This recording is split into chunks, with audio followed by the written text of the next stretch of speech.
السلام عليكم ورحمة الله وبركاته. الحمد لله نحمده ونستعينه ونستهديه ونعوذ بالله من شرور أنفسنا ومن سيئات أعمالنا.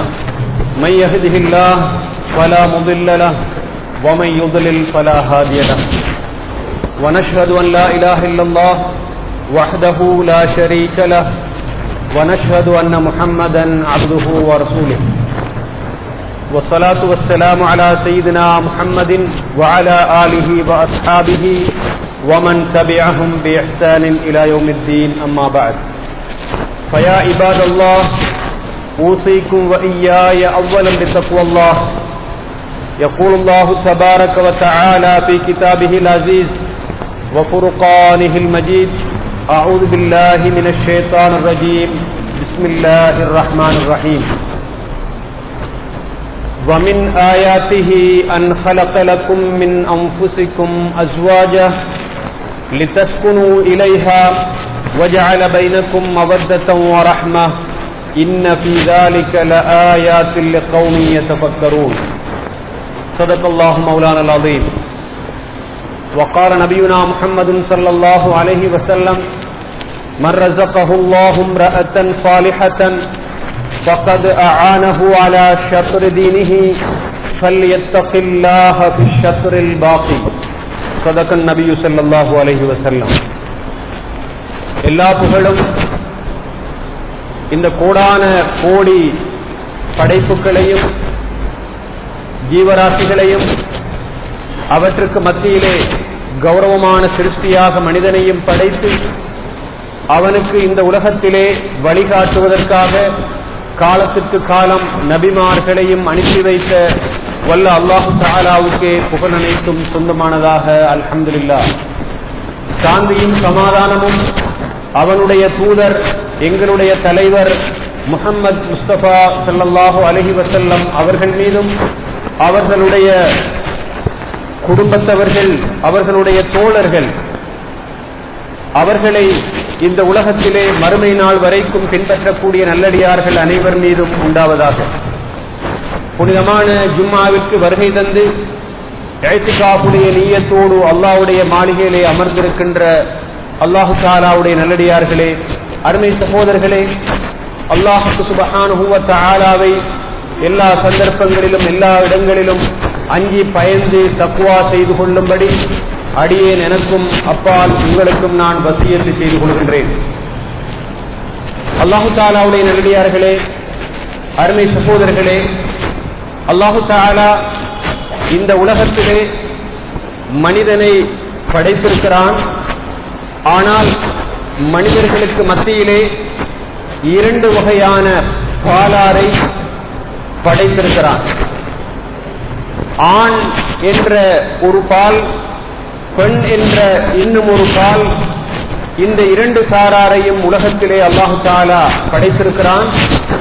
இதிலே ஆயிரக்கணக்கான கோடிக்கணக்கான நுணுக்கங்கள், ரகசியங்கள் இருப்பதை நாங்கள் தெரிந்து கொள்ள வேண்டும். அல்லாஹு தஆலா இந்த உலகத்திலே இருக்கிறான் என்பதற்கு எத்தனையோ அத்தாட்சிகள் இருக்கின்றன. அந்த அத்தாட்சிகளை எல்லாம் பார்க்கின்ற பொழுது சுப்ஹானல்லாஹ், நீ இந்த படைப்பினங்களை வீணுக்காக படைக்கவில்லை. மா ஹலக்த ஹாதா பாத்திலா, யா அல்லாஹ், நீ இவற்றையெல்லாம் வீணுக்காக படைக்கவில்லை என்று ஒரு நல்லடியான் சொல்லுவான். அப்படிப்பட்ட கோடிக்கணக்கான அத்தாட்சிகள் சூரியனாக இருக்கலாம், சந்திரனாக இருக்கலாம், மற்றும் உலகத்தில் இருக்கின்ற வேறு வேறு படைப்புகளாக இருக்கலாம். இப்படிப்பட்ட எல்லா அத்தாட்சிகளுக்கும் மத்தியிலே மிகவும் பெரிய ஒரு அத்தாட்சி மனிதர்களுக்கு மத்தியிலே ஆண்களையும் பெண்களையும் படைத்திருப்பது, சோடிகளாக படைத்திருப்பது என்று அல்லாஹ் தஆலா குர்ஆனிலே சொல்லுகின்றான். வமின் ஆயாத்திஹி அன் خلق لكم من انفسكم ازواجا. அல்லாஹ்வுடைய அத்தாட்சிகளில் பல இருக்கின்றன. அவற்றுக்கு மத்தியிலே ஒரு அத்தாட்சி, அல்லாஹ் இருக்கிறான் என்பதற்கான ஒரு அடையாளம், ஆணையும் பெண்ணையும் படைத்திருப்பது. ஆணிலிருந்து அவனுடைய சோடியாக பெண்ணை படைத்திருப்பது அல்லாஹு தஆலா இருக்கிறான் என்பதற்கான அத்தாட்சியாக இருக்கிறது. மாத்திரமல்ல, படைத்திருப்பது மாத்திரமல்ல, ஒருவர் இன்னொருவரிலே தங்களுடைய சந்தோஷத்தை தேடிக் கொள்கிறார்கள், மன நிறைவை அடைந்து கொள்கிறார்கள். இலைஹா, இந்த இரண்டு பேரும் குடும்பம் என்ற அமைப்பிலே ஒன்று சேருகின்ற பொழுது அவர்களுக்கு மத்தியிலே அன்பு, இரக்கம், பாசம் என்பன ஏற்படுகின்றன. இவற்றையெல்லாம் பார்க்கின்ற பொழுது அல்லாஹ் தஆலா உலகத்திலே இருக்கிறான் என்பதை நீங்கள் புரிந்து கொள்ள வேண்டும். இன்ன ஃபீ ذلك لآيات لقوم يتفكرون. இந்த விஷயம் இருக்கிறதே, இந்த ஆணையும் பெண்ணையும் படைத்து இந்த இரண்டு பேரையும் ஒன்றாக இணைத்து அவர்களுக்கு மத்தியில் அன்பையும் இரக்கத்தையும் உண்டு பண்ணி இருக்கின்ற இந்த விஷயம் இருக்கிறதே, இதிலே ஒரு அத்தாட்சி அல்ல, பல அத்தாட்சிகள் சிந்திக்கக்கூடிய மக்களுக்கு இருக்கின்றன என்று அல்லாஹ் தஆலா குர்ஆனிலே சொல்லுகின்றான். அருமை சகோதரர்களே, பெரியார்களே, சுப்ஹானல்லாஹ், அல்லாஹ் தஆலா இருக்கிறான் என்பதற்கான அத்தாட்சி. சூரியனை பார்க்கின்றோம், அதனுடைய பிரம்மாண்டமான அமைப்பு, அதிலிருந்து உஷ்ணம், அதிலிருந்து வெளிச்சம், அதிலிருந்து மற்றுமுண்டான பல வகையான பலாபலன்கள் கிடைக்கிறது. சிந்திக்கின்ற பொழுது யா அல்லாஹ், நீ இதனை எப்படியெல்லாம் படைத்திருக்கிறாய் என்று பிரமிப்படைகின்றோம், அல்லாஹ்வை புகழுகின்றோம், சுப்ஹானல்லாஹ் என்று சொல்லுகிறோமே. அதே போன்று ஆணையும் பெண்ணையும் படைத்திருப்பதையும், அவர்களுக்கு மத்தியில் குடும்பம் என்ற உறவை ஏற்படுத்தி இருப்பதையும், அவர்களுக்கு மத்தியில் இரக்கத்தையும் அன்பையும் உண்டு பண்ணி இருப்பதையும் பற்றி சிந்திக்கின்ற பொழுதும் அதே போன்று அல்ஹம்துலில்லாஹ், சுப்ஹானல்லாஹ் என்ற வார்த்தைகள் எங்களுடைய வாயிலிருந்து வெளிப்பட வேண்டும். அருமை சகோதரர்களே, ஏன் இவற்றையெல்லாம் சொல்லுகிறோம்? நேற்றைய தினம் சர்வதேச மகளிர் தினம். உலகமெங்கும் இருக்கின்ற மக்கள் சர்வதேச மகளிர் தினத்தை கொண்டாடினார்கள். பெண்களுக்கு பாலியல் சமத்துவம் தேவைப்படுகிறது, பெண்களுக்கு உரிமை தேவைப்படுகிறது, பெண்கள் அடக்கப்படுகிறார்கள், ஒடுக்கப்படுகிறார்கள். வீட்டிலே வயலன்ஸ், பெண்களுக்கு எதிரான அட்டூழியங்கள் இழைக்கப்படுகின்றன. அவசரமாக பெண்களை பாதுகாக்க வேண்டும் என்று மாநாடுகள், கருத்தரங்குகள், பெரும் பெரும் ஆய்வு மன்றங்கள் எல்லாம் நடத்தப்பட்டதையும் ஊர்வலங்கள் நடத்தப்பட்டதையும் நாங்கள் பார்க்கிறோம். அருமை சகோதரர்களே, ஏன் இப்படியான ஒரு நிலை நாம் சிந்தித்து பார்ப்பதில்லையா? அல்லாஹ் தஆலா ஆணையும் படைத்திருக்கிறான், பெண்ணையும் படைத்திருக்கிறான். அந்த இரண்டு பேரையும் குடும்பம் என்ற அமைப்பிலே இணைத்தது மாத்திரமல்ல, அவர்களுக்கு உரிமைகளும் இருக்கின்றன, கடமைகளும் இருக்கின்றன என்று இஸ்லாத்திலே மிகவும் தெளிவாக சொல்லப்பட்டிருக்கிறது.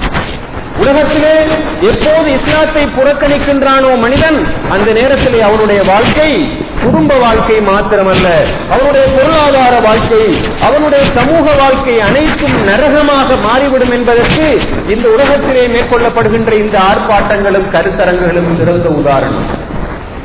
ஒரு பெண் என்பவள் யார், ஆண் என்பவன் யார், அவன் இந்த உலகத்திலே என்ன செய்ய வேண்டும், எப்படியான பணிகளை செய்ய வேண்டும் என்று அல்லாஹ் சொல்லி இருக்கின்றானோ, படைத்த ரப்பு சொல்லி இருக்கின்றானோ, அவற்றை கணக்கெடுக்காமல், அவற்றை பற்றி பொறுப்படுத்தாமல் எப்போது மனித சமுதாயம் தான் தோன்றித்தனமாக என்னுடைய கார், என்னுடைய பெட்ரோல், நான் எனது உடம்பை எப்படியும் பாவித்தேன், எனக்கு கட்டளையிடுவதற்கு மேலிருந்து வானத்திலிருந்து ஒரு இரட்சகன் வர வேண்டிய அவசியமில்லை என்று எப்போது மனிதன் சிந்திக்க ஆரம்பித்தான், எப்போது மனிதர்கள் வழிகாட்ட ஆரம்பித்தார்களோ அந்த நேரமே இந்த உலகம் நரகமாக மாறிவிட்டது என்பதை மறந்துவிடக் கூடாது. அருமை சகோதரர்களே, மிகப்பெரிய பூகம்பங்கள் நடைபெறுகின்ற குடும்ப வாழ்க்கைகளை நாங்கள் பார்க்கின்றோம். புரோக்கன் ஃபேமிலிஸ், தலாக் மிகவும் அதிகரித்து விட்ட ஒரு கால சூழ்நிலையிலே வாழ்ந்து கொண்டிருக்கிறோம். அண்மையிலே அமெரிக்காவிலே இருக்கின்ற பேரோம் எனப்படுகின்ற ஒரு மிகப்பெரிய ஆய்வு நிறுவனம் மேற்கொண்ட ஒரு ஆய்வினுடைய முடிவு என்ன தெரியுமா சகோதரர்களே? மிகவும் பயங்கரமான முடிவு. அங்கிருக்கின்ற மக்களிலே ஒரு கருத்து கணிப்பு செய்யப்பட்டது. 156% மக்கள் ஒரே பால் திருமணத்தை அங்கீகரிக்கிறார்கள். அப்படியான ஒரு திருமணம் தேவை என்று சொல்லுகிறார்கள். ஆணும் திருமணம் செய்வது, பெண்ணும் திருமணம் செய்வது, இதுதான் பொருத்தமானது என்று அந்த கருத்து கணிப்பிலே அவர்கள் வெளியிட்டிருக்கிறார்கள்.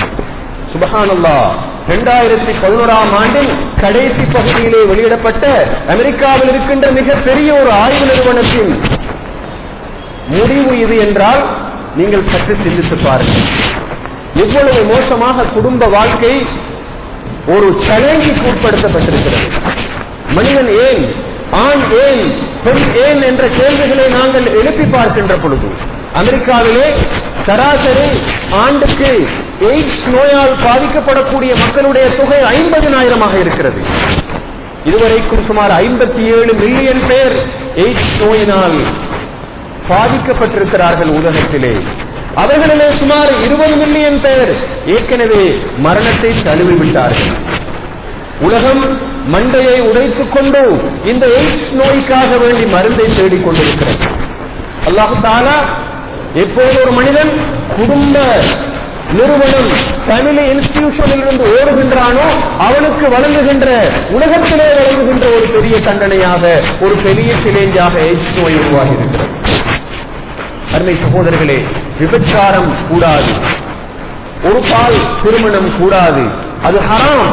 வலா தக்ரபு ஸினா, நீங்கள் விபச்சாரத்தை நெருங்கவும் வேண்டாம் என்று குர்ஆன் சொல்கிறது. இன்னஹு கான ஃபாஹிஷத்தன் வ ஸாஅ ஸபீலா, அது ஒரு மானக்கேடான காரியம் மாத்திரமல்ல, அது ஒரு கெட்ட வழியாகவும் இருக்கிறது. அந்த வழியிலே நீங்கள் சென்றால் நீங்கள் கெடுதியான இடத்திற்கு தான் சென்று முடிவீர்கள் என்று குர்ஆனிலே அல்லாஹ் தஆலா சொன்னார். ஒரு பால் உறவு என்ற அந்த மிக மோசமான அந்த உறவை மேற்கொண்ட ஒரு சமூகம் உலகத்திலே கல்மாறி வரிசிக்கப்பட்டு அடிக்கப்பட்டது லூத் அலைஹிஸ்ஸலாம் அவர்களுடைய சமூகம். உக்துலுல் ஃபாஇல வல் மஃஊல், அந்த கர்மத்தில் ஈடுபடுகின்றவரையும் ஈடுபடுத்தப்படுபவர்களையும் கொலை செய்யுங்கள் என்று இஸ்லாம் சொல்லுகிறது. அருமை சகோதரர்களே, ஆணை அல்லாஹ் தஆலா ஏன் படைத்தான், பெண்ணை ஏன் படைத்தான்? 2 பேரும் மனிதர்கள், சந்தேகமே கிடையாது. ஆனாலும் 2 பேருடைய உடல் உறுப்புகளும் வித்தியாசம். 2 பேருக்கும் கண் இருந்தாலும், காதுகள் இருந்தாலும், கைகள் இருந்தாலும், கால்கள் இருந்தாலும் அவர்களுக்கென்று தனியான பிறப்புறுப்புகளை அல்லாஹ் தஆலா படைத்திருக்கிறான். ஆணினுடைய உடம்பு பெண்ணினுடைய உடம்பை விடவும் எத்தனையோ வகையில் வித்தியாசப்படுகிறது. ஆணினுடைய மூளையை விடவும் பெண்ணுடைய மூளை வித்தியாசப்படுகிறது. ஏன் அல்லாஹ் தஆலா இந்த வித்தியாசத்தை படைத்தான்? ஒருவர் கொடுப்பவராகவும் மற்றவர் எடுப்பவராகவும் இருக்க வேண்டும். 2 பேரும் குடும்பம் என்ற அமைப்பிலே ஒன்று சேர வேண்டும். ஆதம் அலைஹிஸ்ஸலாம் அவர்களை மாத்திரம் சுவர்க்கத்திலே படைத்து அல்லாஹ் தஆலா வைக்கவில்லை. ஹவ்வா அலைஹிஸ்ஸலாம் அவர்களையும் அல்லாஹ் தஆலா படைத்து அவர்களுக்கு துணையாக அங்கு அமைத்தான். ஆணின்றே உலகமில்லை, பெண்ணின்றும் உலகமில்லை, தனித்தனியாக வாழ முடியாது. 2 பேரும் திருமணம் செய்ய வேண்டும். ஆனால் துரதிர்ஷ்டம், நவீன உலகம் இந்த குடும்பம் என்ற இந்த நிறுவனத்திலிருந்து ஓடிக்கொண்டிருக்கிறது. அதற்கான சகல விதமான வாயில்களும் திறக்கப்பட்டிருக்கின்றன. மீடியாக்கள் சர்வதேச சதிகாரர்களுடைய சதியின் காரணமாக குடும்ப அமைப்பை ஒரு விலங்கு போடப்பட்ட ஒரு அடிமைத்தனமாக சித்தரிக்கின்ற ஒரு பரிதாபகரமான நிலை. தொலைக்காட்சியை திறந்தால் அங்கு இடம்பெறுகின்ற பெரும்பாலான தொலைக்காட்சி நாடகங்கள், டெலிடிராமாஸ் அனைத்தும் குடும்ப உறவுக்கு அப்பால் எப்படி உறவுகளை வைத்துக் கொள்ளலாம், எப்படி மனிதன் அப்படி வாழலாம், இப்படி வாழலாம், சுதந்திரமாக வாழலாம் என்பதற்கான வழிகாட்டல்களை வழங்குவதை நாங்கள் பார்க்கிறோம். அருமை சகோதரர்களே, இதனுடைய விளைவுகள் பயங்கரமான சமூக நோய்கள். மனதிலே நிம்மதி இல்லை, சந்தோஷம் இல்லை, பொருளாதாரம் பாதிக்கப்படுகிறது. மனிதர்களுடைய குடும்ப உறவு பாதிக்கப்பட்டால் மன நிம்மதி இழக்கப்படுகிறது. ரசூலுல்லாஹி ஸல்லல்லாஹு அலைஹி வஸல்லம் அவர்கள் ஒரு ஹதீஸிலே சொல்லி காட்டினார்கள், ஒரு மனிதன்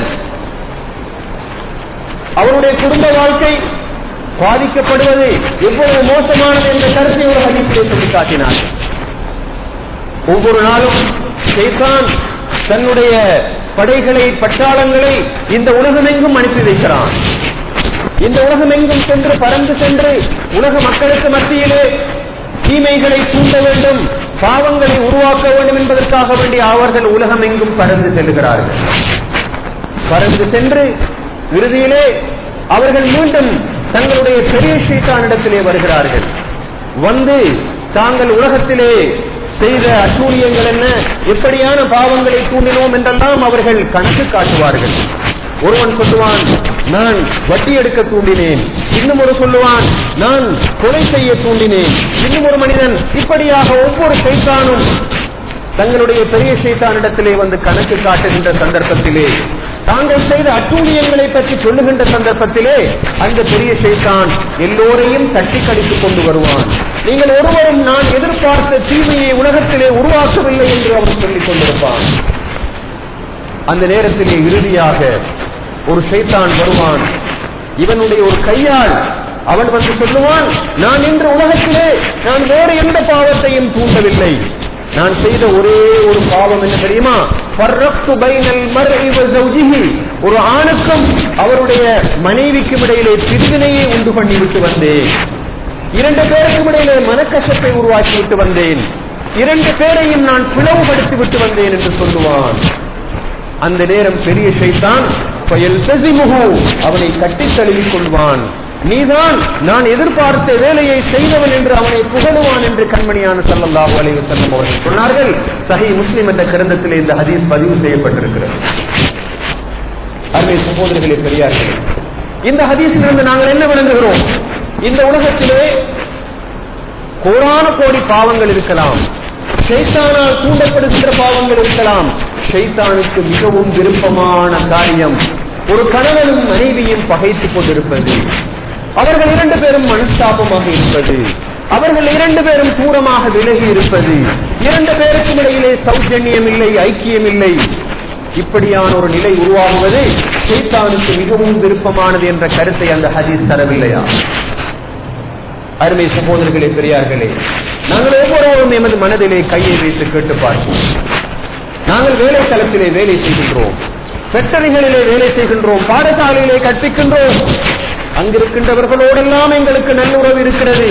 அவர்களை மதிக்கின்றோம், அவர்களை போற்றுகின்றோம், அவர்களுக்குரிய அன்பளிப்புகளை எல்லாம் கொடுக்கின்றோம். ஆனால் நாங்கள் கால் பதித்திருக்கின்ற வீடு, எமது ஒழுங்கும் தலம், நாங்கள் அமைதி காண வேண்டும் என்று அல்லாஹு தஆலா எதிர்பார்த்து எமது வீட்டிலே நிலை எப்படி இருக்கிறது? கணவனுக்கும் மனைவிக்கும் இடையிலான உறவு பாதிக்கப்படுமாக இருந்தால் அதுதான் உலகத்திலே ஷைத்தானுக்கு மிகவும் விருப்பமான ஒரு காரியம் என்பதை அந்த ஹதீஸ் எங்களுக்கு உணர்த்துகிறது. அருமை சகோதரர்களே, பெரியார்களே, கணவனுக்கும் மனைவிக்கும் இடையில் மனஸ்தாபம் வருவது, பகைமை வருவது என்பது ஒரு சாதாரணமான பிரச்சனை அல்ல. முதலாவது அந்த கணவனுக்கும் மனைவிக்கும் இடையிலான உறவு பாதிக்கப்படுவதன் முதலாவது அடையாளம், வெளிப்பாடு என்ன தெரியுமா? அவர்களுடைய தாம்பத்திய உறவிலே பிரச்சனை ஏற்படும். 2 பேரும் ஒருவர் இன்னொருவரை திருப்திப்படுத்துகின்ற ஒரு நிலை ஏற்பட மாட்டார். அப்போது என்ன நடக்கும்? அந்த 2 பேரும் தங்களுடைய அடிப்படையான உடலியல் தேவையை, அந்த செக்சுவல் டிசைர் என்று நாங்கள் சொல்வோம், அதனை எல்லா மனிதர்களும் பெரும்பாலும் பெற்றிருக்கிறார்கள். அவற்றை பூர்த்தி செய்வதற்காக அவர்கள் பிழையான வழிகளை அணுகுவதற்கும் நாடுவதற்கும் அது வழிவகுக்கும். இப்போது நோய்கள் பெருகும், சந்தேகம் வலுக்கும், இன்னும் பிரச்சனைகள் அதிகரிக்கும். இது மட்டுமா? அந்த வீட்டிலே நிம்மதி இல்லை, எந்த நேரமும் சச்சரவு. அந்த வீட்டிலே வளர்ந்து கொண்டிருக்கின்ற குழந்தைகள் பெரும்பாலும் பாதிக்கப்படுவார்கள். தாய்க்கும் தகப்பனுக்கும் இடையில் இடம்பெறுகின்ற மோதல்களையும் குழப்பங்களையும் பிரச்சனைகளையும் சண்டைகளையும் பார்த்துக் கொண்டிருக்கின்ற அந்த பெரிய உள்ளங்கள் எவ்வளவு அதிகமாக பாதிக்கப்படும். அவர்களுடைய கல்வி, அவர்களுடைய சுகாதாரம், அவர்களுடைய உடல் நலம், அவர்களுடைய மன நிம்மதி அனைத்துக்கும் வேட்டு வைக்கப்படும். இந்த கணவனுடைய பொருளாதாரம் பாதிக்கப்படும். அவன் வீட்டுக்கு வருகின்ற பொழுது அவனை உபசரிப்பதற்கு, அவனை இன்முகத்தோடு பார்ப்பதற்கு, அவனுக்கு ஒரு தண்ணீர் கிளாஸை கொடுப்பதற்கு, அந்த கணவனோடு தனது இன்பங்களையும் துன்பங்களையும் பகிர்ந்து கொள்வதற்கு வீட்டிலே மனைவில்லை என்றால் அந்த வீடு ஒரு பெரிய அமர்க்களமாக, ஒரு போராட்ட களமாக, ஒரு பிரச்சனைகளுடைய மத்திய தளமாக மாறும் என்பதில் எந்த சந்தேகமும் கிடையாது. அருமை சகோதரர்களே, பெரியார்களே, இது மாத்திரமல்ல, இன்னும் எத்தனையோ பிரச்சனைகளுக்குரிய ஆணிவேராக இந்த குடும்ப தகராறு அமையும். நாங்கள் பல பாடசாலைகளுக்கு சென்றிருக்கிறோம். அங்கிருக்கின்ற அதிபர்களுடைய முறைப்பாடு என்ன தெரியுமா? எமது பிள்ளைகள் கற்காமல் கல்வியிலே முன்னேறாமல் இருப்பதற்கான காரணங்கள் பல இருந்தாலும் அதிலே ஒரு காரணம் புரோக்கன் ஃபேமிலிஸ். வீட்டிலே பிள்ளைகள் படிப்பதற்கான சூழல் இல்லை. தாயும் தகப்பனும் சண்டையிட்டுக் கொள்கிறார்கள். அவர்கள் 2 பேரும் மனஸ்தாபத்தோடு இருக்கிறார்கள். இதனுடைய விளைவுகளை பிள்ளைகளிலே நாங்கள் பார்க்கிறோம். எனவே பிள்ளைகள் திடீரென்று அவர்களுடைய பெர்ஃபார்மன்ஸ், அவர்களுடைய அவுட்புட் குறைவாக இருக்கிறது. நீங்கள் இந்த தாய் தகப்பர்களுக்கு அலாதியாக உபதேசம் செய்யுங்கள் என்றெல்லாம் அதிபர்கள் சொல்லுகிறார்கள். அருமை சகோதரர்களே, இந்த நிலை உருவாகுவதற்கான காரணம் என்ன தெரியுமா? பிரச்சனைகள் வந்ததற்கு பின்னால் தலைகளிலே கையை வைத்துக் கொண்டு அலறிக் கொண்டிருப்பதனால் பிரச்சனை தீரமாட்டாது. இந்த பிரச்சனை உருவாகுவதற்கான காரணம் என்ன? இப்படியான மனஸ்தாபம், இப்படியான ஒரு பிரேக் ஏற்படுவதற்கான காரணம் ஆணிவேரை தேட வேண்டும். திருமணம் முடிப்பதற்கு முன்னால் இருந்து இஸ்லாம் அதற்கான திட்டத்தை எங்களுக்கு வகுத்து தருகிறது.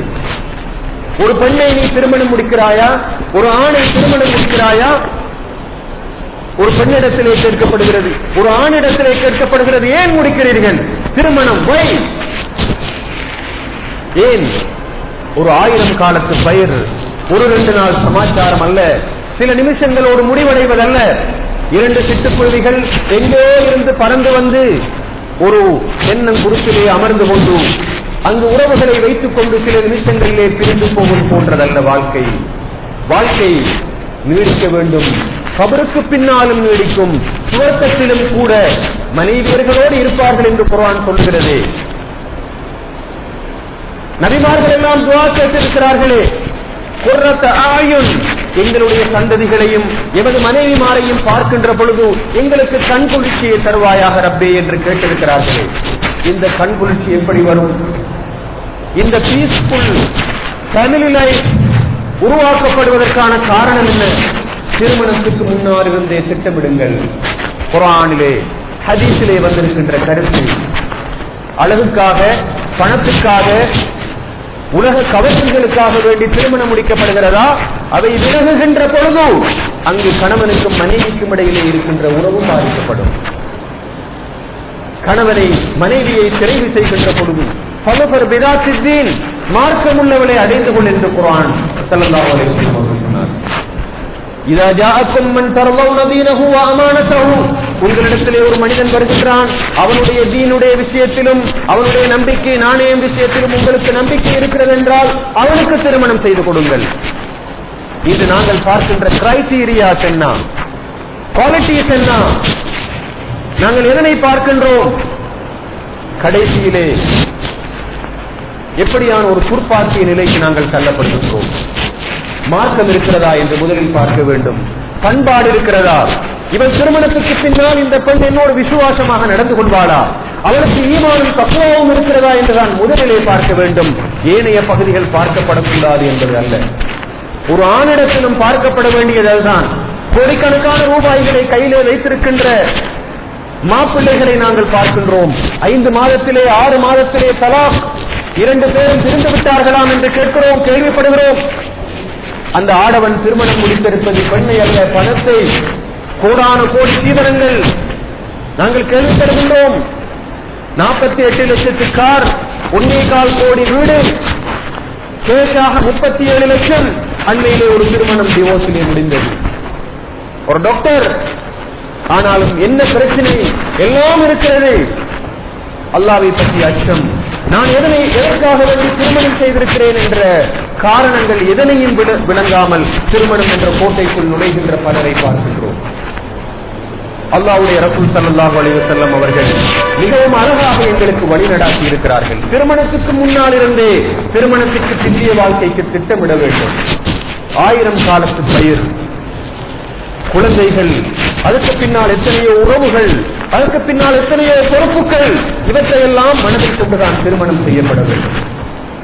சரி, அப்படி திருமணம் செய்தால் மாத்திரம் போதுமா? திருமணத்துக்கு பின்னால் வளைவு நெளிவுகள், குறைபாடுகள் எத்தனையோ ஏற்படக்கூடும். அந்த சந்தர்ப்பத்தில் எல்லாம் உலக வாழ்க்கையின் தன்மையை புரிந்து கொண்டு, இது நிரந்தரமான வாழ்க்கை அல்ல, எனக்கு கிடைத்திருக்கின்ற இந்த மனைவியிடத்திலே சில குறைபாடுகள் இருக்கலாம், அவற்றையெல்லாம் நான் பொறுத்துக் கொண்டு இயலுமான வரைக்கும் இங்கிதமாக அமுதமான மொழிகளிலே அவளை திருத்துவதற்கு நான் பார்க்க வேண்டும். அப்படியும் முடியாவிட்டால் தவக்கல்து அலல்லாஹ், அல்லாஹ்வின் மீது பொறுப்பு காட்டிவிட்டேன், உலக வாழ்க்கை என்றால் இப்படித்தான், நாளை மறுமையில் தான் எனக்கு நிம்மதி கிடைக்கும் என்ற நிம்மதியோடு ஆக குறைந்தது பிள்ளைகளுக்காக வேண்டி மாத்திரமாவது திருமணத்தை தொடர வேண்டிய தேவை இருக்கிறது. சகோதரர்களே, பச்சிலம் பாலகர்கள் நாங்கள் கேள்விப்படுகின்றோம், மனைவியோடு சண்டையிட்டுக் கொண்டு கிழமை கணக்கில் தனது பிள்ளைகளுக்கு உரிய செலவினங்களை கூட கொடுக்காத மாப்பிள்ளைகளை கணவன்மாரை நாங்கள் பற்றி கேள்விப்படுகின்றோம். மனதிலே ஈரம் கிடையாது, மனிதாபிமானமில்லை. நாளை மறுமையிலே யா அல்லாஹ் நீ என்னை தண்டிப்பாயே என்ற பயம், அச்சம் கிடையாது.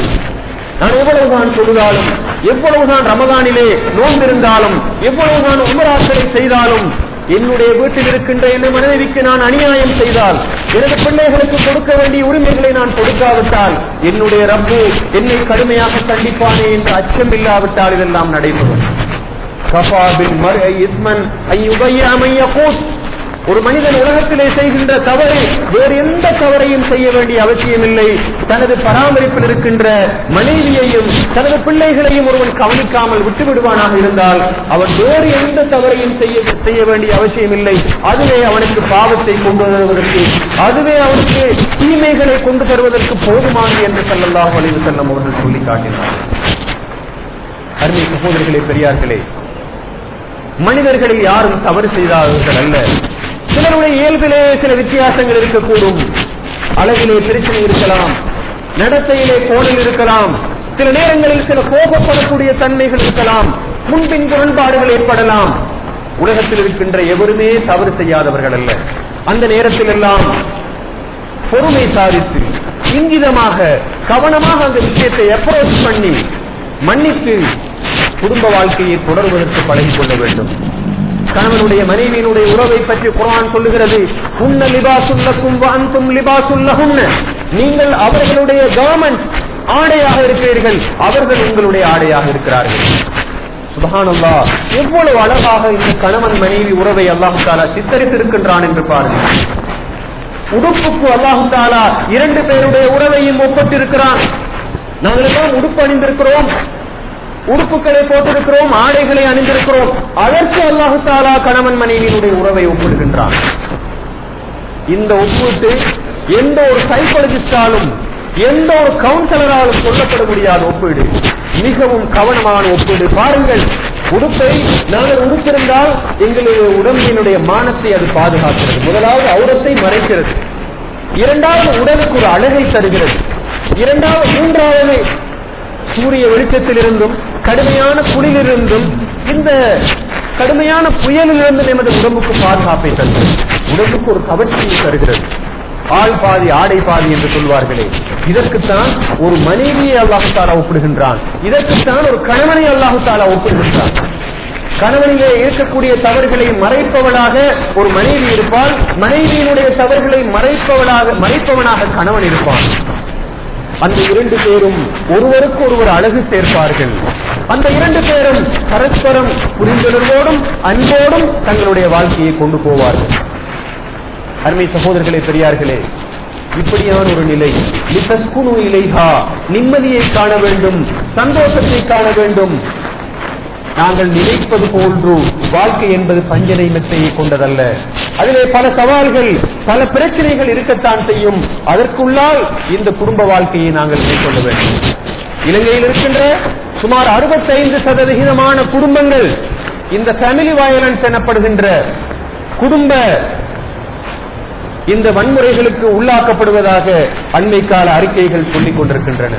எனவே அருமை சகோதரர்களே, பெரியார்களே, எமது குடும்ப வாழ்க்கையை இந்த உலகத்திலேயே மிகவும் சிறப்பாக மாற்றிக் கொள்வதற்கு நாங்கள் வழிவகைகளை தேட வேண்டியிருக்கிறது. யாருமே தவறு செய்யாதவர்கள் அல்ல. நிரப்பமான வாழ்க்கை மறுமையில் தான் கிடைக்கும். குறைந்தது எமது குழந்தைகளுக்காக வேண்டி மாத்திரமாவது நாங்கள் வாழ ஆரம்பிக்க வேண்டும். அந்நிய சமுதாயங்களை எடுத்துக்கொண்டால் கணவனுக்கும் மனைவிக்கும் இடையிலான உறவு முஸ்லிம் சமுதாயத்தை விட அதிகமாக பாதிக்கப்பட்டிருக்கிறது. அதற்கான காரணம் இந்த தொலைக்காட்சி கலாச்சாரம் முதலாவது, இரண்டாவது ஆடை கலாச்சாரம், அரை நிர்வாணமான இந்த கோலங்கள், மூன்றாவது ஆண்களும் பெண்களும் எந்த விதமான வரையறைகளும் இல்லாமல் பழக ஆரம்பிப்பது. இப்படிப்பட்ட பல காரணங்கள், அவற்றையெல்லாம் நாங்கள் தவிர்த்து எமது குடும்ப வாழ்க்கையை அழகாக நிம்மதியாக மாற்றி அல்லாஹ் தஆலாவுடைய அருளையும் இந்த உலகத்திலும் மறுமையிலும் பெற்றுக் கொள்வதற்கு நாங்கள் அனைவரும் முயற்சிக்க வேண்டும். யா அல்லாஹ் எங்களுடைய பாவங்களை மன்னித்தருள்வாயாக. எமது மனைவியரிடத்திலும் எமது குழந்தைகளிடத்திலும் எமக்கு கண்குளிர்ச்சி எமக்கு தந்தருள்வாயாக. நாங்கள் மிகவும் பொறுமையாகவும் அந்யோன்யமாகவும் பரஸ்பர புரிந்துணர்வோடும் எமது குடும்ப வாழ்க்கையை அமைத்துக் கொள்வதற்கு யா அல்லாஹ் எனக்கு தௌஃபீக் செய்தருள்வாயாக. யாரெல்லாம் இஸ்லாத்துக்கு எதிராக சவால்களை செய்து கொண்டிருக்கிறார்களோ அந்த சவால்கள் அனைத்தையும் நீ முறியடிப்பாயாக. குறிப்பாக இஸ்லாமிய உலகத்தை பொறுத்தவரையில் இஸ்லாத்துக்கு எதிரான பல சவால்களை எதிரிகள் தீர்த்துக் கொண்டிருக்கிறார்கள். அந்த சவால்கள் அனைத்திலிருந்து முஸ்லிம் சமுதாயத்தை நீ பாதுகாப்பாயாக. நாளை மறுமையிலே உன்னை சந்திக்கக்கூடிய உயர்தரமான பாக்கியத்தையும் அனைவருக்கும் நசீபாக்குவாயாக. ஆமீன்.